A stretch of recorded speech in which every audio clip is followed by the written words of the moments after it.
Hello प्यारे बच्चे, कैसे हैं आप लोग।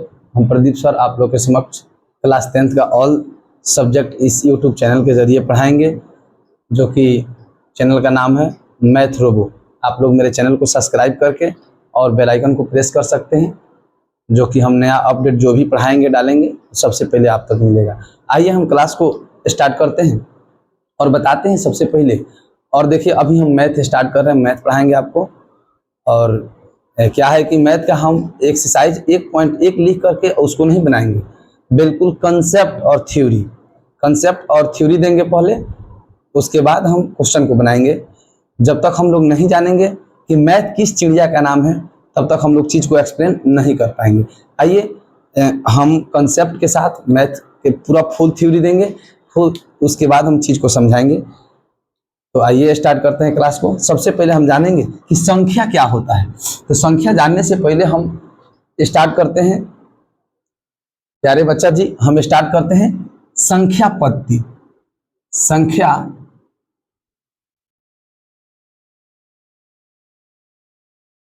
पत्ती, जिसको इंग्लिश में आप लोग कहते होंगे नंबर सिस्टम। इंग्लिश में आप लोग कहते होंगे नंबर सिस्टम, संख्या पत्ती। आइए अब संख्या को हम सिखाई कर रहे हैं, अलग अलग विभागों में बांट के समझाएंगे कि संख्या क्या होता है, किस चिड़िया का नाम संख्या है, एक एक चीज को समझते हुए। और आपको जब तक समझ नहीं आता है तब तक कमेंट करते रहना है और पूछते रहना है। देखिए, मैथ पढ़ना और अपने लाइफ में उतारना अलग अलग बात है। क्या है कि आदमी मैथ को पढ़ लेता है इसको, लेकिन उसको प्रैक्टिकली नहीं कर पाता है। हम कोशिश करेंगे कि आप मैथ को प्रैक्टिकली जानिए, प्रैक्टिकली करके देखिए। पढ़ाई के लॉजिक से मत पढ़िए, उसको प्रैक्टिकल लाइफ में पढ़िए।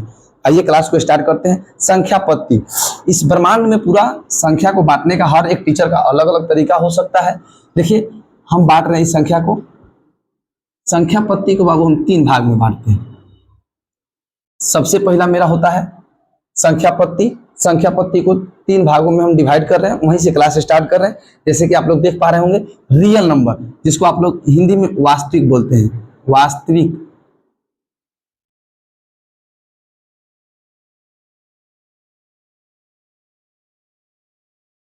वास्तविक संख्या। और दूसरा होता है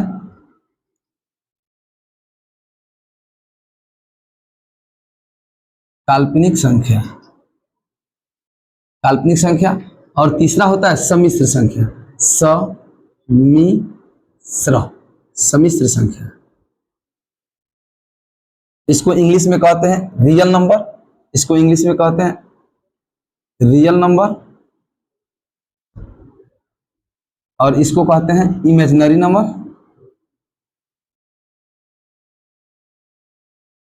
इमेजिनरी नंबर। और इसको कहते हैं आप लोग कॉम्प्लेक्स नंबर, कॉम्प्लेक्स नंबर। ज्यादातर बच्चा मतलब बीसीएसई बोर्ड, सीबीएसई ही बोर्ड का होता है। हम कोशिश करेंगे कि इंग्लिश कम और हिंदी ही ज्यादा बता पाएंगे चीज को समझाने के लिए। आइए वास्तविक संख्या। अब वास्तविक संख्या को बाबू हम 2 भागों में डिवाइड करते हैं।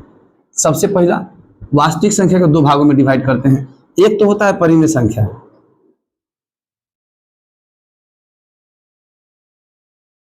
परिमेय संख्या, और दूसरा होता है अपरिमेय संख्या, परिमेय और अपरिमेय संख्या। अब परिमेय संख्या को फिर हम बांटते हैं, परिमेय संख्या को हम 3 भाग में बांटते हैं। सबसे पहले आप लोग देख सकते हैं, परिमेय संख्या को हम 3 भाग में बांट रहे हैं बाबू, चीजें बिल्कुल बारीकी से समझेंगे आप लोग। परिमेय संख्या, सबसे पहले परिमेय में होता है पूर्णांक, पूर्णांक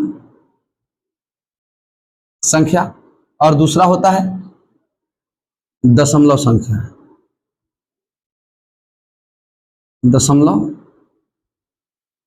संख्या, और तीसरा होता है भिन्न संख्या। पूर्णांक होगा वो भी परिमेय होगा, दशमलव में होगा वो भी परिमेय होगा, और भिन्न में होगा वो भी परिमेय संख्या होगा। अब यहां हम पूर्णांक को फिर बांट रहे हैं बाबू, पूर्णांक को बांटेंगे 3 खंड में, पूर्णांक को बांटेंगे 3 खंड में। देखिए, पूर्णांक में सबसे पहले होता है ऋणात्मक पूर्णांक, ऋणात्मक पूर्णांक। दूसरा होता है बाबू शून्य पूर्णांक, शून्य पूर्णांक। और तीसरा होता है धनात्मक पूर्णांक, धनात्मक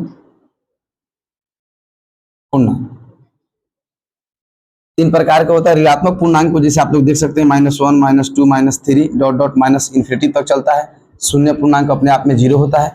जीरो के आगे आप ना तो प्लस लगा सकते हैं, जीरो के आगे अगर आप प्लस लगाते हैं तो भी गलत है, जीरो के आगे माइनस लगाते हैं तो भी गलत है।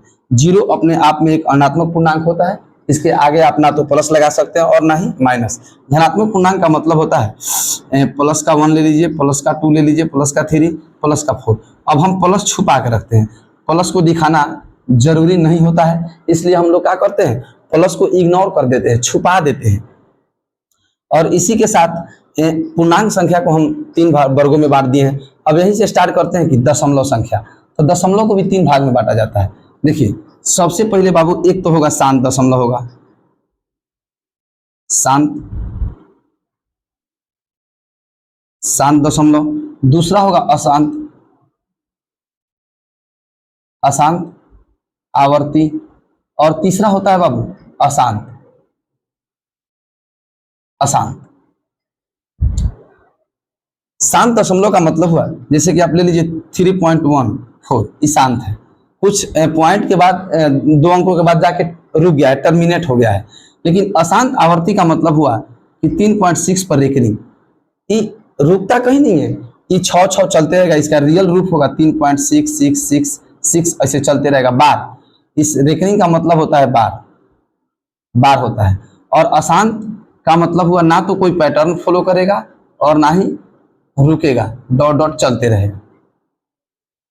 बाकी आप लोग देख सकते हैं कि परिमेय में पूर्णांक संख्या होता है, दशमलव संख्या होता है, भिन्न संख्या होता है। भिन्न आप लोग को तो समझाना ही नहीं है, भिन्न आप लोग जानते हैं 1/2, 3/4, 7/9 और सब ये सब आदि सब भिन्न होते हैं। अब चीजें समझेंगे आप लोग कि हम इतना एक्सप्लेन कर दिए। अब यहाँ से स्टार्ट करते हैं, आप लोग को एक एक चीज बारीकी से बताएंगे। आइए अब हम सबको छोड़ देते हैं और यहाँ से पढ़ते हैं कि पूर्णांक संख्या, संख्या रेखा पर देखेंगे पूर्णांक संख्या क्या होता है। आइए इसको मिटाते हैं और क्लास फिर आगे इसी यहीं से लेते हैं। चलिए समझेंगे चीज को बारीकी से, एक एक चीज समझेंगे।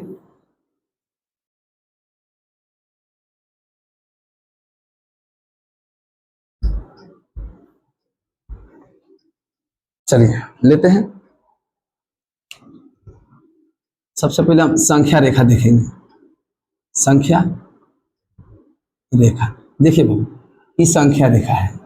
संख्या रेखा कहने का मतलब जिस पर संख्या, मतलब जिस पे संख्या रहता हो, यानी इसको कहते हैं 0, इसको कहते हैं +1, इसको कहते हैं +2, इसको कहते हैं +3, इसको कहते हैं +4, डॉट डॉट ऐसे ही चलता है, प्लस इन्फिनिटी तक जाता है। -1, -2, -3, -4 डॉट डॉट इन्फिनिटी तक चलता है। इसी को संख्या रेखा कहते हैं। इस ब्रह्मांड में जितना संख्या होता है ना, सब के सब इसी नंबर लाइन पे रिप्रेजेंट होता है, अर्थात इसी संख्या रेखा पर व्यवस्थित क्रम में रहता है। जैसे आप लोग देख सकते हैं संख्या रेखा। अब हम बताए थे कि संख्या 3 किस्म का होता है। सबसे पहले ऋणात्मक बताए थे, ऋणात्मक पूर्णांक बताए थे। उसके बाद बताए थे शून्य पूर्णांक, शून्य पूर्णांक, और बताए थे एक धनात्मक पूर्णांक।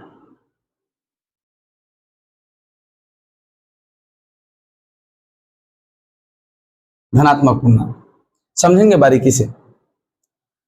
अब हम लोग पढ़ेंगे बाबू कि संख्या क्या होता है, सम संख्या क्या होता है, विषम संख्या क्या होता है, प्राकृतिक संख्या क्या होता है, पूर्ण संख्या क्या होता है, और क्या है कि अभाज्य संख्या क्या होता है, सहभाज्य संख्या क्या होता है।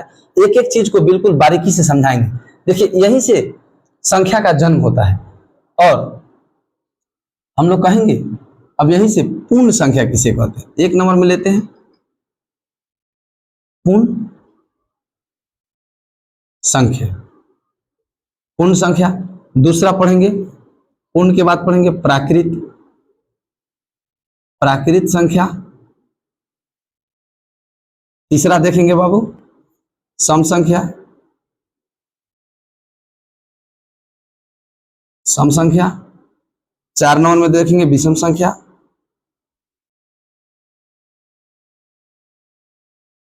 विषम संख्या। 5 में देखेंगे अभाज्य संख्या, अभाज्य संख्या।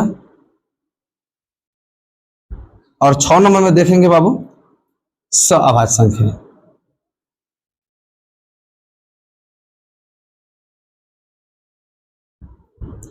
बिल्कुल आपको बाबू दिलासा दिला सकते हैं कि आप ये मेरा वीडियो देखने के बाद 40 से 45 मिनट का वीडियो होगा, इसको देखने के बाद संख्या नाम का कोई डाउट आपके अंदर नहीं रहेगा।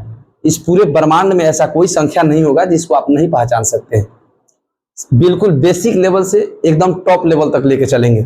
आइए पूर्ण संख्या किसे कहते हैं, तो देखिए इसको कहने के लिए कहेंगे 0 से शुरू होने वाली संख्या को पूर्ण संख्या कहते हैं। 0 से शुरू होने वाली संख्या को पूर्ण संख्या कहते हैं। जैसे आप देख सकते हैं बाबू, जैसे आप देख सकते हैं 0 1 2 3 dot dot dot plus infinity तक जाएगा। और प्राकृतिक संख्या तो कहेंगे गिनती की संख्या को, या 1 से शुरू होने वाली, 1 से शुरू होने वाली, 1 से शुरू होने वाली संख्या को प्राकृत संख्या कहते हैं। जैसे फिर आप लोग उदाहरण के तौर पे बेहतरीन ढंग से समझ सकते हैं, 1 2 3 4 5 dot dot dot plus infinity तक चलते हुए जाएगा। और अब जानते हैं कि सम संख्या किसे कहते हैं। तो वैसी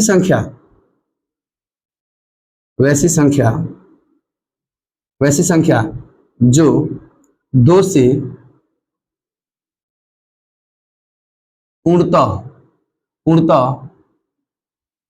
भाग लग जाए, वैसी संख्या जो 2 से पूर्णतः भाग लग जाए। जैसे आप लोग फिर समझ सकते हैं, जैसे 2 4 6 8 डॉट डॉट प्लस इन्फिनिटी तक भी चलता है। विषम संख्या किसे कहते हैं, तो उसी का उल्टा अपोजिट होता है। वैसी संख्या जो 2 से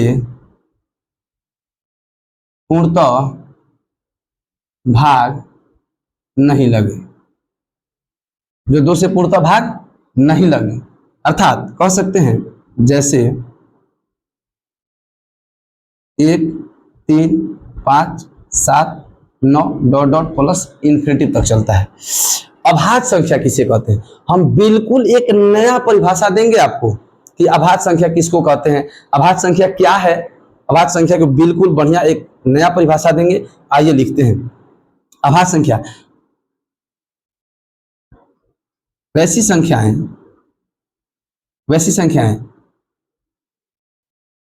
जिनका गुणनखंड 2 हो, वैसी संख्याएं जिनका गुणनखंड केवल 2 हो,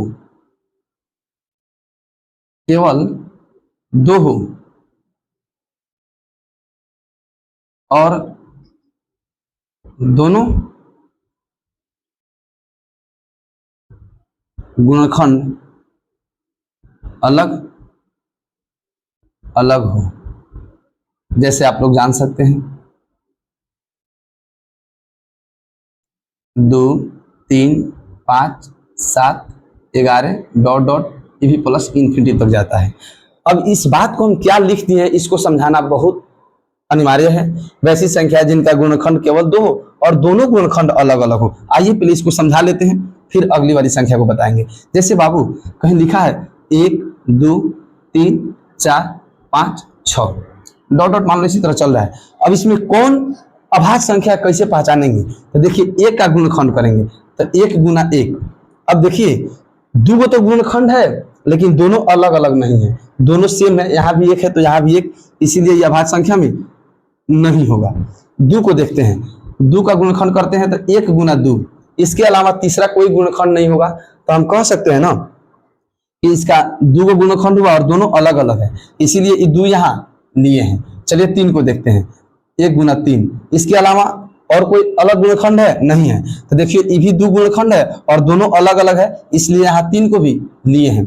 आइए 4 को देखते हैं, तो आप लोग कहेंगे 1 गुना 4 और 2 गुना 2। अब देखिए यहाँ 2 से ज्यादा गुणनखंड है, 2 से ज्यादा गुणनखंड है, इसीलिए इसको नहीं लिए हैं। इसी तरह चलता है, आप लोग चीज को समझ सकते हैं। या बच्चा जब हम लोग 5वीं 6ठी क्लास में थे तो उस समय टीचर लोग बताते थे कि वैसी संख्याएं जो स्वयं से कटे और 1 के अलावा किसी अन्य संख्या से भाग नहीं लगे, जो कि अधूरा लगता है। आप लोग देख सकते हैं 1 तो अपने आप से कट ही रहा है और किसी अन्य से भी नहीं कट रहा है, तो वो परिभाषा के हिसाब से 1 हो जाएगा। लेकिन यहाँ जो हम समझाए हैं वो चीज बिल्कुल एक नया परिभाषा है और यूनिक है, तो आप लोग इस परिभाषा को बिल्कुल ध्यान से देखेंगे। आइए अब इसके बाद हम समझाते हैं 6 नंबर में कि सहअभाज्य संख्या क्या है। सहअभाज्य संख्या, आइए सहअभाज्य संख्या को समझाते हैं। तो इसमें कहते हैं वैसी दो संख्याएं जिसमें कुछ भी गुण मतलब कॉमन नहीं हो, वैसी दो संख्याएं जिसमें कुछ भी कॉमन नहीं हो। आइए लिखते हैं, वैसी दो संख्याएं जिसमें कुछ भी कॉमन नहीं, वैसी दो संख्या जिसमें कुछ भी कॉमन नहीं हो, या आप कह सकते हैं जिसका मसा सिर्फ 1 हो।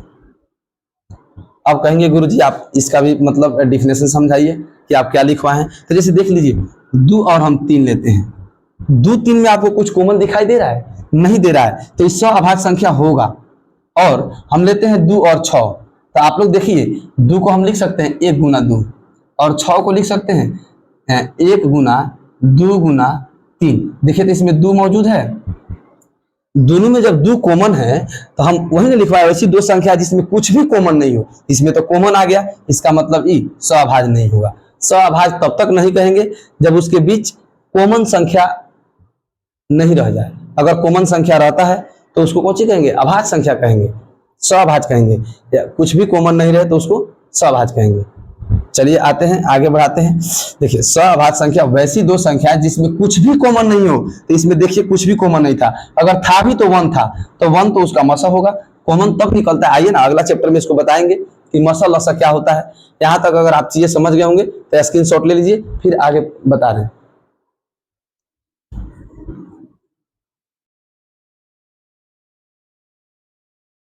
चलिए अब यहीं से अपने क्लास को स्टार्ट करते हैं और थोड़ा सा परिमेय अपरिमेय पर चर्चा कर लेते हैं कि परिमेय संख्या क्या होता है, अपरिमेय संख्या क्या होता है। सबसे पहले समझेंगे परिमेय संख्या।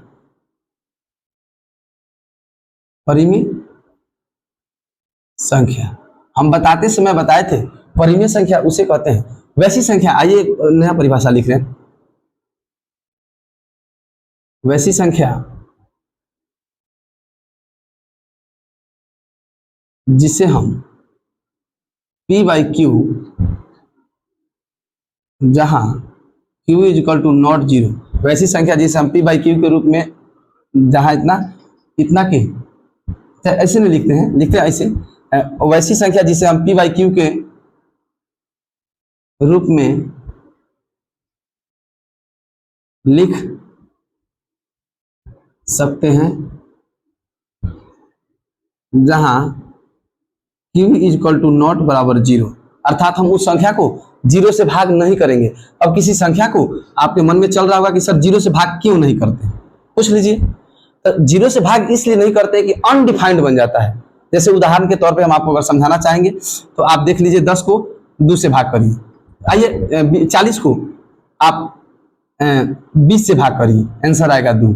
अब उसी 40 को आप 10 से भाग करिए, आंसर 4 आएगा। अब उसी 40 को आप 5 से भाग करिए, आंसर 8 आएगा। अब उसी 40 को आप 1 से भाग करिए, आंसर 40 आएगा। अब आप देखते जा रहे होंगे कि हम ज्यों-ज्यों अंश को छोटा कर रहे हैं, सॉरी हर को, हम ज्यों-ज्यों हर को छोटा कर रहे हैं त्यों-त्यों भी संख्या बड़ी होती जा रही है। इसका मतलब हम 40 को जब 0 से भाग करेंगे तो ये इतना बड़ी हो जाएगी कि जिसको हम लिख नहीं पाएंगे, अर्थात उसी को अनडिफाइंड बोलने लग जाते हैं।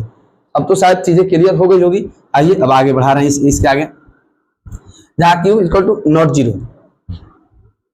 अब हम समझा रहे हैं आपको तथा P एवं Q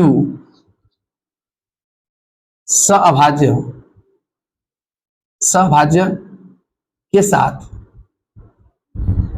पूर्णांक संख्या हो, पूर्णांक संख्या हो। अब पूर्णांक इसलिए लिख दिए हैं कि मान लीजिए कोई बच्चा कल को आपको √3/√5 दे देगा, कहेगा ये तो भिन्न में है, ये तो भिन्न में दिख रहा है ना, तो सर इसका मतलब ये परिमेय संख्या होगा। तो हम लोग कहेंगे नहीं, काहे कि हमारे सर लिखवाए कि P और Q पूर्णांक संख्या होना चाहिए। अब पूर्णांक संख्या हम लोग जानते हैं कि मतलब क्या है कि पूर्णांक संख्या पूरा पूरा होता है, अधूरा नहीं होता है, ये तो अधूरा लिखा हुआ है, इसलिए ये नहीं होगा।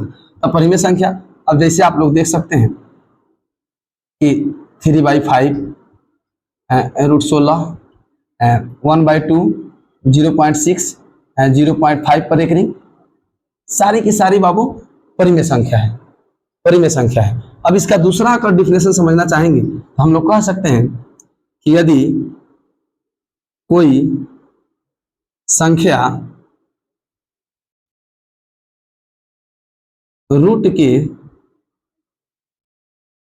अंदर हो, यदि कोई संख्या रूट के अंदर हो और उसका परिपूर्ण वर्ग हो, तो वह परिमेय संख्या होगी। जैसे कि आप लोग समझ सकते हैं, मान लीजिए कोई √16 दे दिया तो इसका परिपूर्ण वर्ग 4 होता है, कोई √25 दे दिया तो इसका परिपूर्ण वर्ग 5 होता है, तो हम 4 के नीचे 1 लिख सकते हैं, 5 के नीचे 1 लिख सकते हैं, तो हम कह देंगे कि परिमेय संख्या होगा। यदि दशमलव में हो तब, आइए तीनों क्लियर कर देते हैं। यदि कोई संख्या दशमलव में हो, यदि कोई संख्या दशमलव में हो और उसे हम भिन्न में बदल सकते हैं तो वह संख्या परिमेय संख्या होगी। जैसे आप लोग समझ सकते हैं, मान लीजिए हम दिए 3.5, तो आप लोग को मतलब 5वीं 6ठी क्लास में होंगे तो सर सिखाए होंगे कि यहाँ से दशमलव हटाते हैं और एक लगा के जीरो लगाते हैं, 1/2 1/2 एक परिमेय संख्या है। 3 पॉइंट, जैसे कि मान लीजिए हम ले रहे हैं 0.3 पे देख रहे हैं। अब हम लोग इसको फ्रैक्शन में बदलने के लिए क्लास 9th में पढ़े होंगे, अगर नहीं पढ़े तो देख लीजिए, शॉर्ट तरीका बता रहे हैं, एक लाइन में आप सोल्यूशन कर सकते हैं। कितना पर रेकरिंग है? 3 पर। कितना पर नहीं है? 0 पर। रेकरिंग के कारण एक 9 आता है नीचे, 3/9, इसको काटेंगे 1/3। देखिए तो इसे भिन्न में बदल पाए कि नहीं, तो ये भी परिमेय हुआ। लेकिन कुछ बच्चा के मन में चल रहा होगा, गुरुजी मान लीजिए आप दे रहे हैं 3.1 4 5 6 9 8 3 डॉट डॉट ऐसा ही चल रहा है, तो क्या इसको हम भिन्न में बदल सकते हैं? तो हम कहेंगे बाबू कहीं मत जाओ, बदल के ही चेक कर लो। तो यहाँ 1 लगाएगा, यहाँ से उड़ाएगा, अब गिन के लगाना शुरू करेगा। अब जब संख्या को गिनने निकलेगा तो ऊपर वाली संख्या को गिन ही नहीं पाएगा।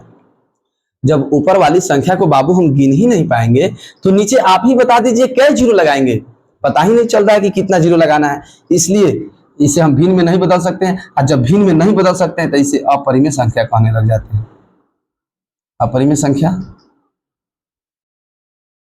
कहते हैं। दूसरा लॉजिक, आपको परिमेय और अपरिमेय बताने से पहले हम एक और बात बता दे रहे हैं। आप किसी संख्या को देख के डिसाइड नहीं कर सकते हैं कि परिमेय है कि अपरिमेय, जब तक कि उसके चीज मतलब उसके बीच के कॉमन बात को आप नहीं निकाल देते हैं।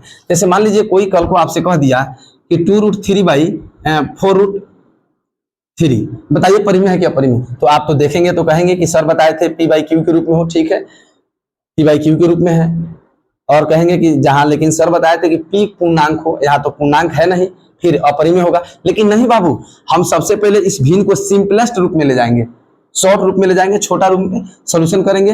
1/1 दूना 2 1 दूना 2 और 2 दूना 4 1/2।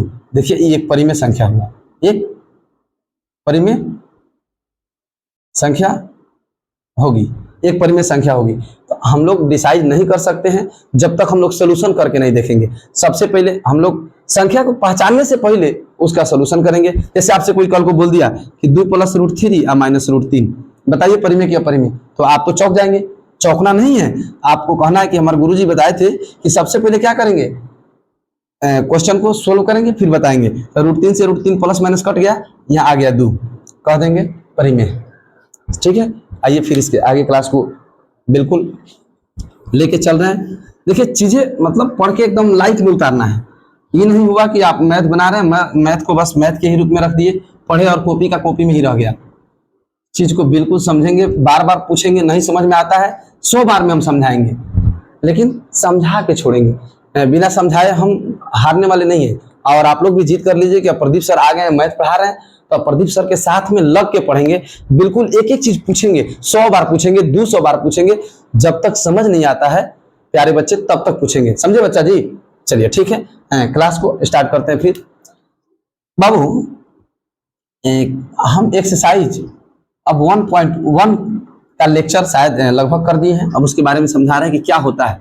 बाबू अगर हम कहेंगे कि 2 से आप 10 को डिवाइड करिए, 2 से आप 10 को भाग करिए, तो आप लोग कहते थे, आप लोग 5वीं 6वीं क्लास में दूसरा तीसरा में पढ़े होंगे कि 2 के पहाड़ा कब बार पढ़ी कि 10 आएगा, तो आप लोग कहेंगे 5 बार।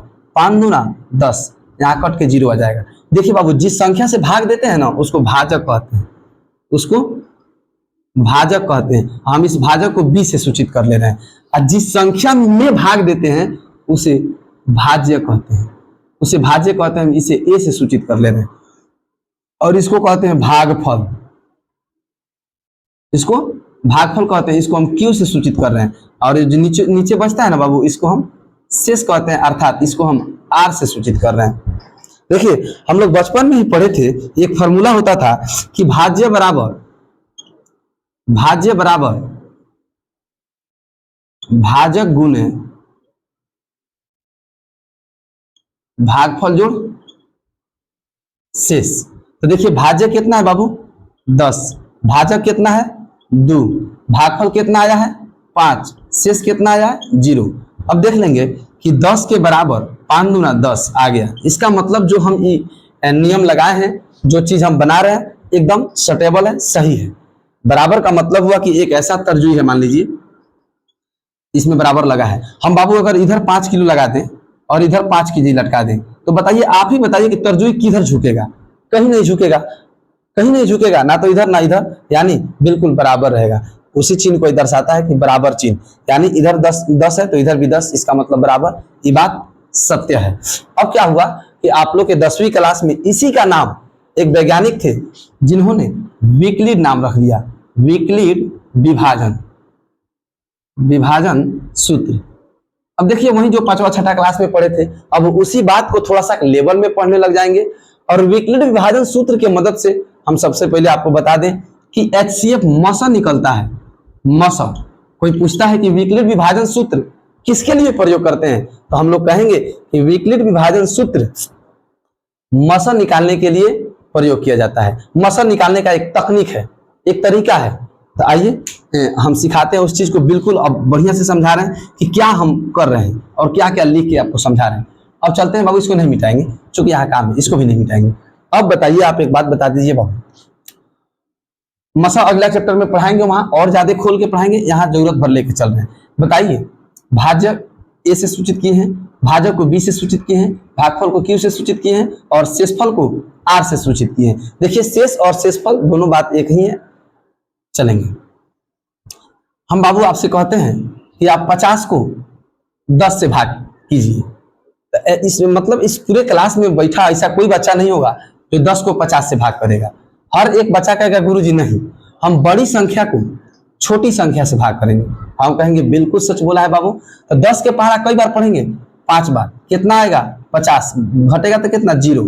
यानी अब इस बात को बताने के तरीका अलग अलग हो सकता है। देखिए अब किस तरह, अब बताइए आप ही कि हम इसमें कह दें, देखिए जो संख्या बड़ी होती है ना, हम उसको मान लेते हैं ए, तो ए बराबर कितना होगा? 50, और बी बराबर 10। अब देखिए ए बराबर, तो हम इस भाजक को, अगर इस भाज्य को हम ए से सूचित किए हैं तो यहाँ लिख सकते हैं ना, ए बराबर भाजक कितना है? बी गुने भागफल कितना है? क्यू और प्लस शेषफल है आर। अब देखिए ए बराबर कितना है बाबू 50, बी कितना है 10, क्यू कितना आया है 5 बार में आया है, प्लस शेष हुआ आर 0। अब जैसे इतना हुआ तो जैसे आर बराबर 0 होता है ना बच्चा, तब बी मेरा HCF हो जाता है, बी HCF यानी मौसा हो जाता है, जैसे कि आप लोग समझ पा रहे होंगे। अब यहाँ ई कौची रहता है बी, यानी 10 कौची हो गया मौसा हो गया, 10 इसका आंसर मौसा हो गया। इसी तरह अब देखिए अब इसी का बड़ा बड़ा रूप मिल जाएगा। कोई बड़ी बात नहीं होती है मैथ पढ़ना और पढ़ाना। अगर जो बच्चा बिल्कुल चाहता है कि मैथ को अपने प्रैक्टिकली लाइफ में उतार ले और चीज को बिल्कुल बेहतर तरीका से पढ़े, तो उसके लिए मैथ कोई बड़ी बात नहीं है। इस पढ़ाई के माहौल में सबसे आसान अगर कहे तो मैथ होता है। इसमें चीजें को रटना नहीं पड़ता है, बस नियम जान गए और आप बनाने लग गए। तो नियम सीखिए, रट के मैथ नहीं पढ़ा जा सकता है। हो सकता है कि आप अगर मैथ को रटने की कोशिश करते हैं तो 10वीं रट के पढ़ सकते हैं, लेकिन जब आप इंटर में चले जाएंगे, 12th में जाएंगे और BSc करेंगे, वहां आपको दिक्कत हो जाएगा। इसलिए हम कहेंगे बाबू कि एक एक चीज को बारीकी से समझ के पढ़िए। मैथ समझने की चीज है, मैथ प्रैक्टिकल का चीज है, बिल्कुल प्रैक्टिकल करके दिखाएंगे। अभी तो जो चैप्टर आ रहा है इसके आगे, वो एक बार पढ़ के देखिए मेरे से कि उसको किस लेवल से पढ़ा रहे हैं। बिल्कुल बेहतर लेवल से मैथ को पढ़ाएंगे। बिल्कुल होता है ना कि आप अगर चाहते हैं कि सर कंपटीशन लेवल से पढ़ाइए, तो वो भी पढ़ाएंगे, क्योंकि इस चैनल पे हम कंपटीशन का भी क्लास लेंगे, कंपटीशन का भी क्लास पढ़ाएंगे। फिलहाल आप लोग को 10वीं का क्लास चल रहा है, पढ़िए आराम से, मस्ती कीजिए, कोई दिक्कत नहीं है, चीजें बिल्कुल समझ समझ के पढ़ेंगे। अब जैसे बाबू आपसे कल को कोई बोल देगा कि 135 तथा 225 का मसौ विकलित विभाजन द्वारा ज्ञात करें। 135 तथा 225 का मसौ विकलित विभाजन विधि द्वारा ज्ञात करें। अब बताइए, हम सबसे पहले इसमें आपको बड़ी कौन संख्या दिख रहा है बताइए, तो आप कहेंगे गुरुजी बड़ी संख्या 225 दिख रहा है। हम कहेंगे बहुत सुंदर, अच्छी बात है, सही पहचान रहे हो। और बी बराबर 135। हम लोग का नियम ही ना कहता है जी कि भाज्य में भाग करते हैं भाजक से, तो लिखेंगे 225 को भाग करेंगे 135 से।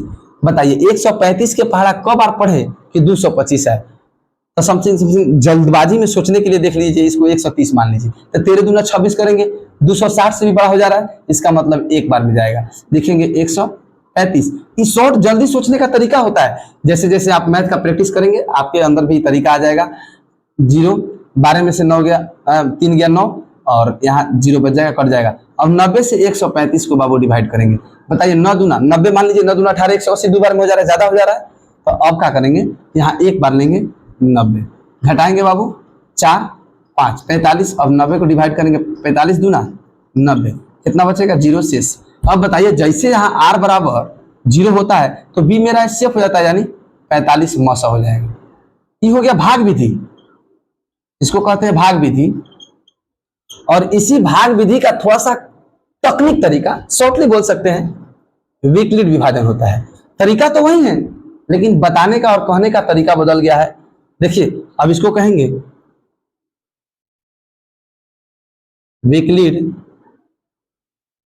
विभाजन सूत्र से। तो विकलित विभाजन सूत्र क्या बोलता है, कहता है a बराबर बी क्यू प्लस आर। ए कितना दिया है बाबू 225, बी कितना है 135 गुना, कई बार आप पहाड़ा को पढ़े हैं, कहेंगे एक बार, क्या बचा है 90 बचा है। अब देखिए हम बिल्कुल यही बात बच्चा को समझ नहीं आता है, इस चीज को बिल्कुल बारीकी से समझेंगे।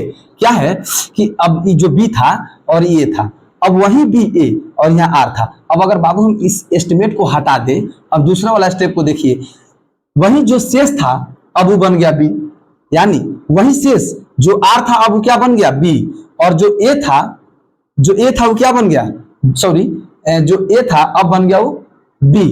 अब समझेंगे तो वही बी अब बन जाता है ए, तब बी बनेगा ए 135 बराबर 135। अब बन गया अपना बी, उससे भाग करने लगे हैं, लिखेंगे 90 कब बार पढ़े हैं एक बार, और बचा क्या शेष 45। अब इस फिर बी ए बनता है, तब बी बन गया ए 90, 45 गुना 2 + 0। अब जैसे r बराबर 0 हुआ तो हम कहेंगे ना बाबू कि ये बी HCF होता है, तो कहेंगे मसा बराबर 45। आपका 10वीं में 2 अंक क्लियर करा दिया, इतना आसान भाषा में 2 अंक। तो आप बेसिक पढ़िए, किताब तो हम बनेबे करेंगे, एक एक क्वेश्चन बना के समझाएंगे चीज को, लेकिन सबसे पहले आपके अंदर एक समझदारी चाहिए ना जी कि आखिर विकलित विभाजन किस चिड़िया का नाम है। इस ब्रह्मांड में कौन ऐसी चिड़िया है जिसका नाम हम लोग विकलित विभाजन के नाम से जानने लग गए हैं। तो वही उस चिड़िया का नाम है भाज्य बराबर भाज्य गुने भागफल जोड़ शेष। उसी के मदद से हम ये निकाल पा रहे हैं मसा। अर्थात आप लोग देख सकते हैं, इससे भी बेहतर ढंग से हम पढ़ाएंगे। अब इसके अगला जो क्लास आएगा, ये तो क्लास पार्ट 1 था, पार्ट वन था बाबू। अब इसके बाद जो पार्ट 2 आएगा उसका इंतजार कीजिए। इंतजार कुछ नहीं करना है, डेली वीडियो चढ़ाएंगे। आप लोग मेरे चैनल को सब्सक्राइब कर लीजिए, बेल आइकन को प्रेस कर लीजिए, ताकि जो भी वीडियो चढ़ाएंगे ना सबसे पहले आपको मिल जाएगा। समझ पा रहे हैं? अब ये चीजें समझ गए होंगे। देखिए इसमें क्या होता है ना, जो बी रहता है ना बाबू वही ए बनता है, ट्रांसफर होता है, पलटता है, बी ए बनता है। और जो आर रहता है ना, जो आर रहता है वही बी बनता है। बस यही इसमें खेल है, इसके अलावा कोई खेल नहीं। देखिए यहाँ जो बी था ए बन गया, ये जो आर था वो बी बन गया। देखिए जो यहाँ बी था वो क्या बन गया, ए बन गया। जब आर था वो क्या बन गया, बी बन गया। यहाँ जो आप लोग चीज को अब शायद समझ गए होंगे, बेहतरीन तरीका से समझा है। अब इससे बेहतर मतलब क्या समझा सकते हैं। अगर इसमें भी दिक्कत है तो फिर आप लोग कमेंट करो, फिर चीज को एक बार और समझाते हैं, एक बार और इस चीज को समझाते हैं। आइए दूसरा क्वेश्चन लेके समझा रहे हैं। आइए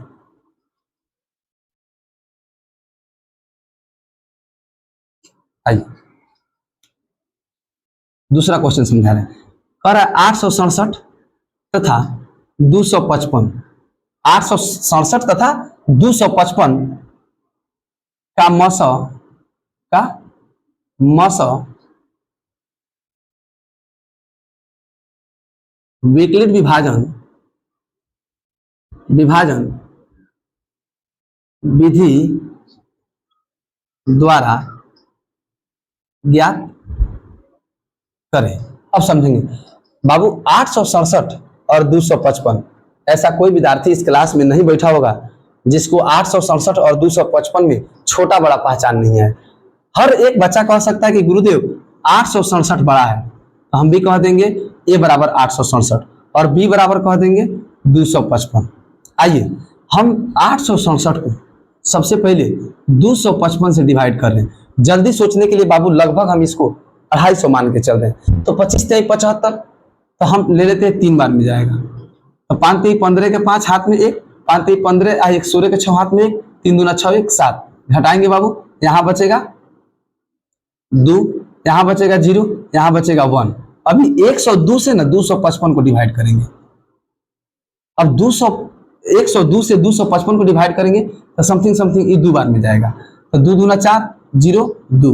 अब आप लोग हटा के देख सकते हैं 51। अब 51 को 102 को डिवाइड करेंगे, 51 दूना 102। देखिए ये भी कट के 0 दे दिया। अब जैसे यहाँ r बराबर 0 होता है तो आप लोग जानते हैं कि जो भाग करता है b, वही b 51 मसा हो जाता है। ये चीज आप लोग समझ चुके हैं, ये आप लोग के अंदर ये स्ट्रक्चर बैठ गया है। अब इसी स्ट्रक्चर को बस यहाँ उतार देना है। कहेंगे विकलित विभाजन सूत्र से, तो ए बराबर बी क्यू प्लस आर। ए कितना दिया है बाबू, कहेंगे 867। हम अभी आपको समझाए हैं कि जो ए रहता है ना वही बी बन जाता है, और जो आर रहता है वो क्या बनता है, कहेंगे कि आर बनता है बी और बी बनता है ए। तो ये बताइए बी कितना है बाबू 255, क्यू कितना है 3, तो शेष क्या बचा है 102। अब आप लोग कहेंगे सर इसको मिटा के तब समझाइए। चलिए ई वाला एस्टिमेट लिख लिए हैं, अब इसको हम मिटा देते हैं। अब बताइए बाबू, अब 255 ए बन गया कि नहीं, तो 255 को ए कहेंगे। अब बी कितना बन गया 102। तो देखो 102 शेष था कि नहीं, तो वही शेष वही आर बी बन गया, वही बी ए बन गया। हम इसलिए इस बात पे बार बार जोर डाल रहे हैं कि बच्चा को यही समझ नहीं आता है। अब देखो वही बी जो था वो अब ए बनेगा 102। अब जो आर था वो बनेगा बी, कितना बार पढ़ेंगे 2 बार 0।